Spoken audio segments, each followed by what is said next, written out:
ঢাকায় পালিত হল নবাব সিরাজউদ্দৌলার শাহাদাত বার্ষিকী ২রা জুলাই ২০২৬। বিশেষ প্রতিবেদন। আলহামদুলিল্লাহ, শেষ পর্যন্ত নানা সীমাবদ্ধতার মধ্যে নবাব সিরাজউদ্দৌলার যোগ্য উত্তরসূরি নবাবজাদা আলী আব্বাসউদ্দৌলার উপস্থিতিতে বাংলার প্রাণপ্রিয় নবাবের শাহাদাত বার্ষিকী পালন করল ঢাকাবাসী। বাংলাদেশ ও পশ্চিমবঙ্গ মিলে আর কোথাও দিবসটি পালন করা হয়েছে বা হচ্ছে বলে আমাদের জানা নেই। অথচ 23শে জুন পলাশী দিবস উদযাপনের চেয়ে নবাব সিরাজউদ্দৌলার শাহাদাত বার্ষিকী পালনের গুরুত্ব কম নয়।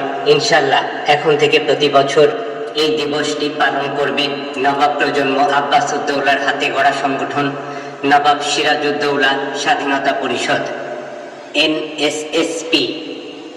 বাংলা, বিহার ও উড়িষ্যার দেশপ্রেমী স্বাধীন নবাব সিরাজউদ্দৌলার শাহাদাত বার্ষিকী উপলক্ষে 2 জুলাই 2026 তারিখে নানা কর্মসূচির মধ্য দিয়ে দিনটি পালন করে ইতিহাস গড়েছে বাংলাদেশের দেশপ্রেমী সংগঠন নবাব সিরাজউদ্দৌলা স্বাধীনতা পরিষদ NSSP।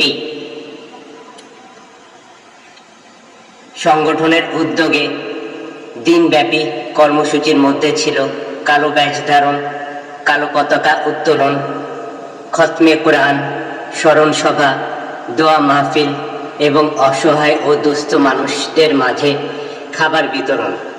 এসব কর্মসূচির মাধ্যমে নবাব সিরাজউদ্দৌলার আত্মত্যাগের প্রতি শ্রদ্ধা নিবেদন করা হয় এবং তার বীরত্বগাথা নতুন প্রজন্মের কাছে তুলে ধরার আহ্বান জানানো হয়।